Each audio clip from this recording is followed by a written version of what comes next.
Les vamos a presentar la mesa sobre energía, tema, insisto, hago la referencia cuando se dijo hace poco que en contextos de tanta crisis la energía y los alimentos son botín de guerra. Están con nosotros, los presento en orden, Nicolás Gandini, director de Cojournal, Federico Martelli, consultor en energía, y Larión del Olmo, CEO o CEO de Explora Sociedad Anónima. Muchas gracias por estar acá. Arrancamos por un conflicto muy puntual. Nico, empiezo por vos. Sí. Hay un paro de transportistas, son quienes llevan la carga de un sector a otro, dentro de la cadena del transporte. Están reclamando que no se les vende gasoil por el valor del gasoil y también por el precio por las tarifas que efectivamente cobran. ¿Cómo se explica este conflicto? Sí, a ver, en primer lugar está linkeada la tarifa que cobra el transportista con el precio del gasoil.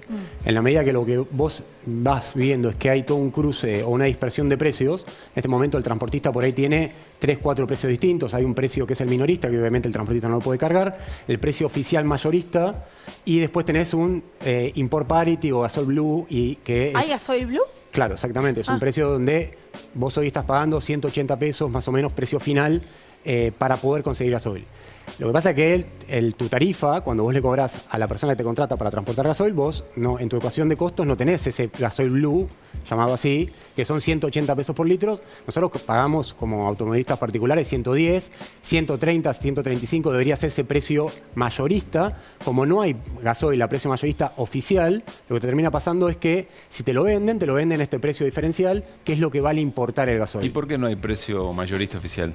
Porque ninguna petrolera, ni YPF, que explica el 60% del mercado, ni Axion, ni Shell, ni Puma, ni ninguna de las otras petroleras que están, quiere perder plata vendiendo combustible. Entonces, si lo tiene que importar y lo tiene que importar a 170 pesos por litro, no te lo quiere vender a 130, porque pierde 40 pesos por cada litro que te vende. Esa es la discusión que explica el fondo de lo que está pasando. Ahora, Hilarión, te pregunto esto desde el sector de las empresas, ¿no? ¿Qué es lo que se le pide hoy por hoy al Estado o a YPF directamente para poder subir el precio, o pueden hacerlo directamente, no hay ningún tipo de traba? ¿Qué tal? Buenas noches. No le pedimos nada al Estado. Nosotros hoy por hoy lo que hicimos es una oferta a la Secretaría de Energía. Dijimos que podemos pasar inmediatamente a aportar 600.000 toneladas más de producción a lo largo del año, que llevar el corte del 5% al 10% para que no suceda esto que estaba comentando Nico. ¿Qué significa lo del corte? Para entenderlo bien. El corte es la cantidad de biodiesel que se coloca hoy en el gasoil. Vos en el gasoil tenés un 5% que es biodiesel. Eso lo podemos aumentar. Digamos en la fórmula del gasoil. En la fórmula del gasoil, llanamente en la fórmula del gasoil. Entonces eso podría obviamente paliar este problema. Biodiesel hay más. Biodiesel hay más. Las empresas estamos trabajando un 30% de nuestra capacidad, con lo cual es una solución prácticamente inmediata. Y ya fue hecha esta propuesta a la Secretaría de Energía. Estamos esperando ahora la respuesta por parte de ellos de poder subirlo, y no hace falta incrementar más el precio, ni mucho menos. Es el mismo valor que nosotros, el precio que hoy tenemos para la producción. ¿Y qué le dijeron? Estamos esperando una respuesta, estamos esperando una respuesta al respecto. Lo hicimos, yo porque pertenezco a la Cámara Panamericana de Biocombustibles Avanzados, CAPBA, e hicimos una propuesta nosotros, también hizo CAFER otra propuesta, que es otra de las cámaras del sector, todas apuntando en la misma dirección, que es pasar del 5% actual. En realidad podemos llegar hasta un 12%, ¿no? Pero con eso va a ayudar muchísimo a este problema. Sí, hay que tener en cuenta que la ley de biocombustibles, que estuvo vigente durante 15 años, hasta el año pasado preveía un corte de 10% en la fórmula de composición entre biodiesel y diésel de hidrocarburos. Es decir, que la capacidad instalada de la industria está. ¿Por qué cuando se renovó la ley se bajó al 5%? Porque en ese momento, cuando se discutía, el precio del petróleo a nivel internacional estaba más cerca de los $55 que de los 100 que estaba hoy. Entonces, el biodiesel podía encarecer algunos pesos el precio final en surtidor del diésel que todos nosotros cargamos y que cargan los transportistas. Claro. Digamos que cambió el panorama internacional. Cambió el panorama, totalmente. y a eso me quería referir. Vos tenés que tener diversificado el componente energético porque las variables cambian mucho. Vos tenés que pensar que durante un tiempo largo se creyó que el GNL iba a conservar precios bajos y estables durante mucho tiempo. Se hablaba que el GNL catarí iba a ser bajo, abundante y barato durante muchos años. Y vos fijate cómo cambió la coyuntura internacional y hoy el precio se disparó. Durante mucho tiempo se planteó que entonces hacer una planta de licuefacción. O sea, para que la Argentina pudiera exportar GNL no era competitivo porque el precio iba a ser bajo. Y hoy, fíjate la oportunidad que tiene la Argentina, por el contrario, de producir mucho más gas en Vaca Muerta, transportarlo hasta Bahía Blanca, licuarlo y exportarlo. Ahora, no se puede hacer eso porque no está el gasoducto el cual se va a licitar en los próximos días. O sea, es el gasoducto Néstor todo lo que Kirchner. hablamos de energía, hidrocarburos, biocombustibles y demás, lo que necesita es previsibilidad y mediano plazo, que es lo que evidentemente en la Argentina nos está costando. Claro. A ver, más allá de las valoraciones políticas, perdón, Lu, quiero saber esto. ¿Es cuestión de que se sienten todos con buena voluntad en una mesa y se pongan de acuerdo? Porque ¿O por hay, ahí el sector es medio tranquilo, no lo sé. claro, o hay especulación, o hay algún componente de la cadena que especula, que quiere ganar más de lo que efectivamente corresponde en un momento de tanta crisis? No, Nico. hay que darle un contexto internacional, como bien decías vos, Pablo. Obviamente la guerra en Ucrania distorsionó, ya tenía señales de precios que venían en alza y la guerra lo que hizo fue acentuar esa tendencia. El problema hoy fundamental del abastecimiento de gasoil es la discusión en torno al precio.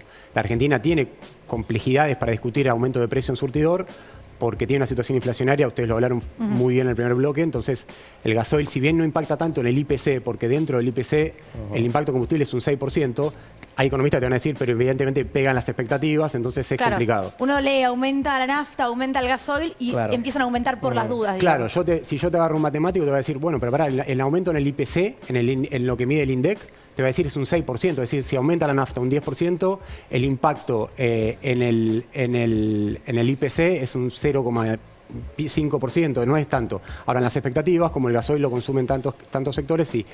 Entonces, ¿por qué la Argentina no puede aumentar más el precio del gasoil? Que es lo que pasó en todos lados. En Brasil, si un productor agropecuario quiere conseguir un litro de gasoil, le cuesta $1.30. En la Argentina cuesta, a tipo de cambio oficial, 0,90. ¿Por qué YPF no puede tener una política de precios más agresiva? También de alguna forma para reducir la demanda. La demanda hoy te está corriendo. Nosotros estamos vendiendo un 10% más, un 12% más de gasoil en abril de lo que se vendía antes de la pandemia, en 2019. Porque el precio también de alguna forma te estimula. Claro, está barato. Claro, está barato. Sinceramente, si vos mirás el precio de los combustibles en pesos constantes, está un 20% más barato que el año pasado. Entonces vos le estás diciendo a la sociedad, vía precio, consumí que yo tengo gasoil.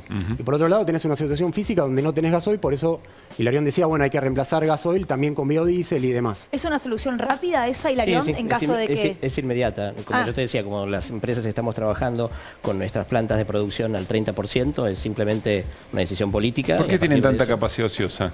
Porque las empresas, digamos, nos preparamos, como comentaba Federico, para un corte que era el 10%. ¿sí? Ahora, la ley anterior. Esto es claro, exactamente.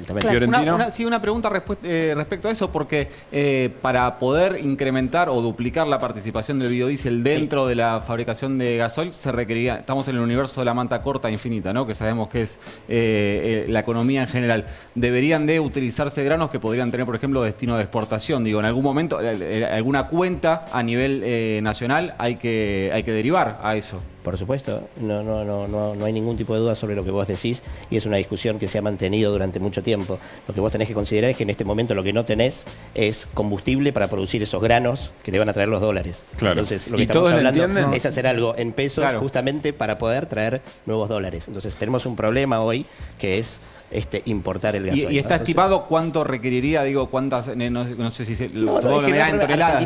Argentina se hace, en realidad esto se hace a partir de aceite de soja. Algunas compañías lo hacemos también con residuos, eso se llama un biodiesel de segunda generación, pero fundamentalmente es a partir de aceite de soja y hoy la Argentina versus el mercado local exporta 5 veces mensualmente lo que se requiere para el mercado al 10%, con lo cual el problema de abastecimiento de materia prima no ¿Y sería un problema político por ahí? No, al revés. Vos pensás que estarían ahorrando muchos dólares que de otra manera hay que destinarlos a la compra de gasoil en el mercado externo. Además tiene externalidades positivas en las comunidades donde están las plantas productoras de biodiesel. Pues muchas están en ciudades pequeñas y medianas de la provincia de Buenos Aires, de Santa Fe, de Córdoba, así que generan empleo calificado, bien pagado, y además agregan valor a un producto de base. O sea, que, la ecuación es win-win. Perdón que les diga, ¿no? Pero escuchándolos a ustedes, digo, es muy fácil la solución. Claro. O sea, ¿por qué hay un no paro? ocurrió esto antes? ¿O por qué hay un paro? Hoy hay un problema de comunicación dentro de la Secretaría de Energía. No es la solución, es un aporte a un problema que es mucho más complejo. ¿Sí? Es un paso en el camino de la solución. Y por otro lado, y por supuesto... ¿Y cuál sería el camino más largo? Bueno, a ver, recién Nicolás explicaba muy bien, acá hay un problema de precios. Vos con el dólar, con el barril de petróleo arriba de los $100, todo lo que vos produzcas y vendas por debajo de los costos, alguien lo tiene que pagar. ¿Quién lo paga? ¿Se paga vía subsidio o se paga vía pérdida de las compañías refinadoras? Las compañías no quieren perder. Incluso la compañía de mayoría accionaria oficial tampoco puede perder indefinidamente. Entonces, cuando vos te sube en el mundo el precio de la energía, alguien lo tiene que pagar. Tampoco nosotros somos un Estado que tenga un superávit fiscal extraordinario que vos puedas decir, bueno, ante esta emergencia, como puede ser un Estado europeo, ante esta situación yo salgo a poner más plata para bajar el precio artificialmente. Nosotros ya venimos con muchos subsidios, venimos con un déficit fiscal alto, entonces no tenemos ese margen de maniobra que puede tener un Estado que tiene un PBI per cápita de $50.000. Pero escuchando lo que ustedes dicen y lo que vos explicabas, Nico, del tema de las expectativas y la inflación, podríamos decir que el gran problema hoy es que si dejamos que aumente, ¿aumentan todos los otros precios? Lo que pasa es que, de vuelta, esto te lo tiene que responder más a alguien que esté mirando la macro. En una situación donde vos ves 6.7 de inflación en marzo... ¿Entendés que haya miedo de que eso todo se dispare claramente, más o sea, las expectativas tenés que trabajar muy rápido ahí. ¿Cómo trabajás en esas expectativas? Con herramientas políticas, generando consenso, fuerzas, armando un plan económico. En esa ecuación, el gasoil te pega. Lo que pasa es que, por otro lado, está bien lo que dice Federico, alguien paga el costo. Cuando vos veas el balance de YPF que viene en los últimos tres trimestres, recuperando, y bueno, está bancando en este momento vendiendo más combustible más barato de lo que cuesta. Tengo dos preguntas. Primero, ¿se trata de ir a pérdida o de perder margen de ganancia? No. Esa es mi primera pregunta. Y voy con la segunda. ¿El precio internacional es 100? ¿$100? Sí, $100. ¿Y adentro? 60. 60. ¿Hay alguien que no está vendiendo adentro porque quiere hacer el negocio a 100? No, pasa que tenés una capacidad instalada de refinación que es limitada. Claro. Hoy las refinerías trabajan casi a un 90% de su capacidad. ¿Tenés un margen para aumentar un poco más la capacidad de refinación de crudo en el país? Es decir, de petróleo crudo y producir más combustible, podés. Muy poquito. Entonces, ¿qué tenés que hacer cuando vos tenés más producción? Tenés que exportar. La Argentina exporta crudo desde Chubut y exporta crudo cada vez más desde Vaca Muerta, desde Neuquén. Y eso es positivo porque te entran dólares. Sí. De hecho, la balanza comercial te va a cerrar este año con $5.000 millones o algo así.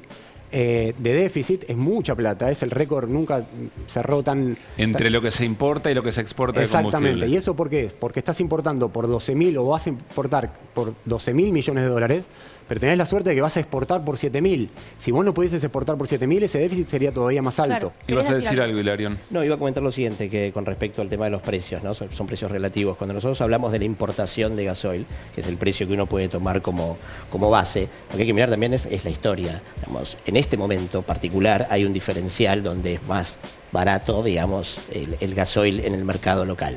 Pero esto hace 2 meses atrás no era así. Es decir, si vemos el histórico, en esto que vos decías de márgenes de ganancia, se vienen acumulando en el orden de los $2.800 millones en los últimos 10 años, solamente por el diferencial que hay entre el valor local y el costo importado más barato. Entonces, esta es una situación muy particular que sucede en este momento. Entonces, con lo que vos me decías, si hay alguien que quiere tener mayor o menor ganancia. Entonces, si miramos la foto, es una cosa, cuando empezamos a ver la película completa, bueno, entra un poquito esto que tiene que ver con, bueno, en un momento cuando te funcionó y ahora, ¿está bien? Y con respecto a este tema, hay un punto que también es muy importante aclarar, que la industria de biocombustibles no tiene ningún tipo de subsidios, no recibimos ningún subsidio a diferencia de otras industrias, y que durante la pandemia nosotros estuvimos 9 meses, la industria estuvo parada, totalmente parada.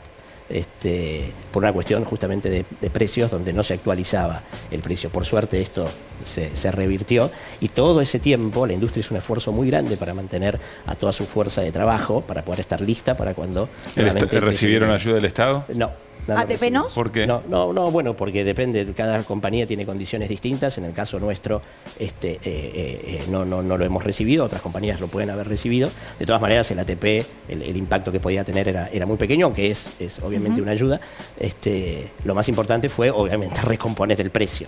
¿Está bien? Claro. Pero esto es algo que por ahí no se conoce y que es importante decirlo, ¿no? Que no es que estamos en este momento diciendo, uy, podemos hacer esto y queremos sacar una ganancia extraordinaria, mucho menos. Tengo un par de preguntas breves, por ahí son más relacionadas a la política, Federico, como por ejemplo, tarifas, que en este momento también se habla, ¿no? Justamente de la electricidad y del gas.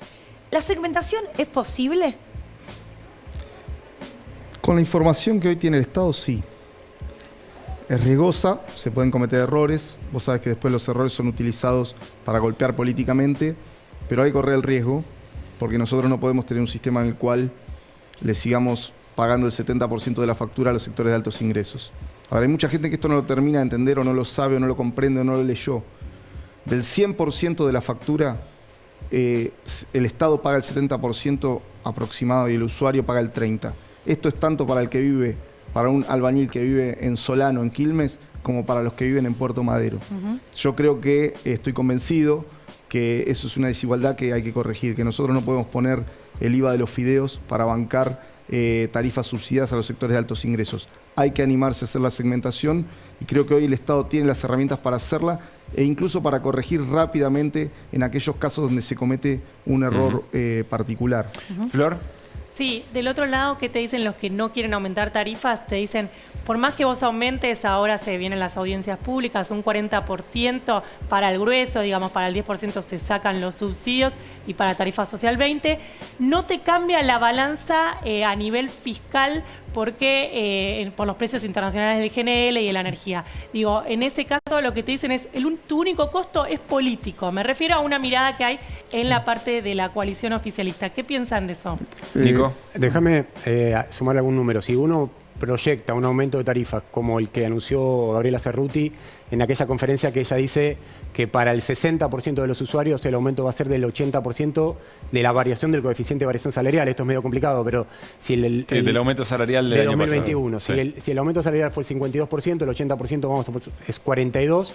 Lo que dijo Cerruti es que para el 60% de los usuarios vas a tener un aumento del 42% a lo largo de todo 2022. El ahorro en fiscal es de 1.200 millones de dólares. Vos me decís, ¿es mucho o es poco?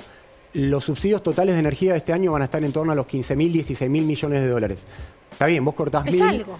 Algo es, no es que sea cero. Y segundo, en línea con lo que decía Federico, si vos tenés que los subsidios totales de energía son 15.000 millones de dólares, y vos tenés que el 10% de los usuarios de mayores ingresos reciben algo así como el 10-15% de los subsidios, lo que te digo es que en usuarios que hoy tienen un ingreso familiar de arriba de 700.000 pesos por mes, vos le estás haciendo una transferencia indirecta de renta de 2.000, 3.000 millones de dólares sin que nadie se entere. Es el equivalente a lo que recaudaste por el aporte voluntario de los grandes fortunas. No hay ningún sentido.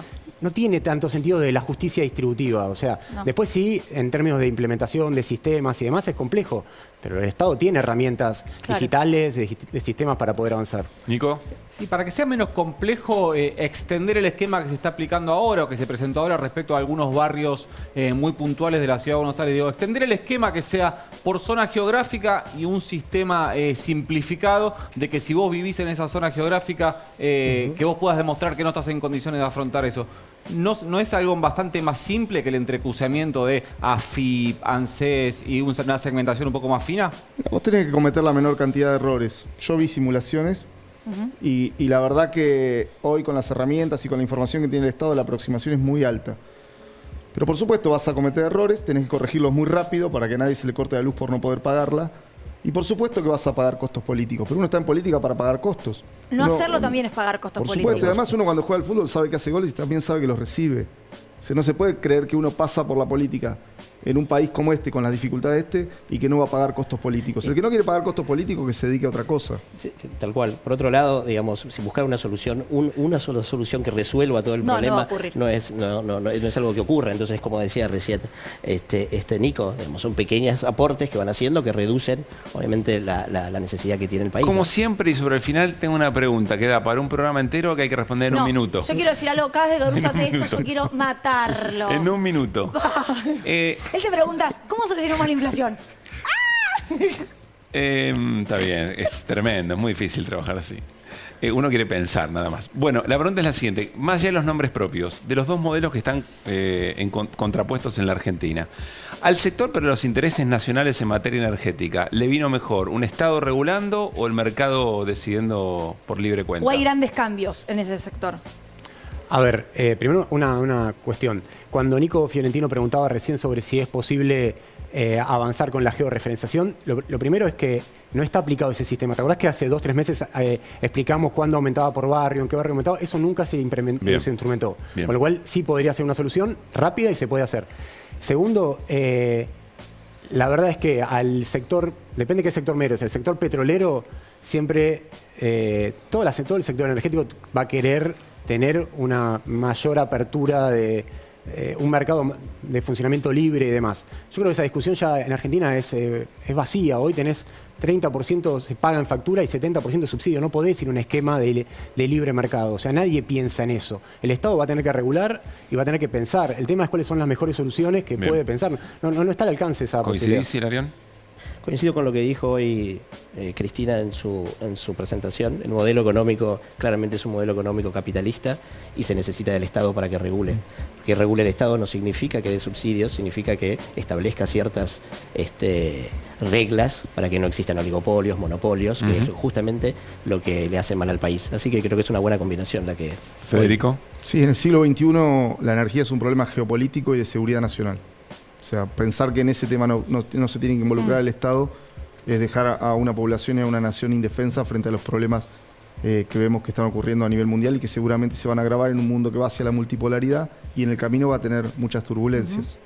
¿Y León cuándo pueden responderles la propuesta que hicieron? Estamos esperando. Calculo que en estos días, Debería ser ahora porque el paro continúa, con lo cual te voy a avisar, te voy a avisar. Dale, te aviso, dale. Porque trabajamos jueves, viernes, domingo, no, acá. por supuesto, no. No Te voy a avisar. Ustedes también. Por sí o por no, te aviso. Dale. Gracias a los tres por haber venido, Gracias. Muchas gracias. Bueno, nos estamos despidiendo. Gracias, Nico. Gracias, Flor. Nos vamos. Mañana estamos, más allá de Semana Santa, jueves 21 horas. Que disfruten, Y si están en marcha ahí, bueno, disfruten mucho. Se mueve la Argentina también, está en tránsito en este fin de semana largo. Que pasen bien. Adiós.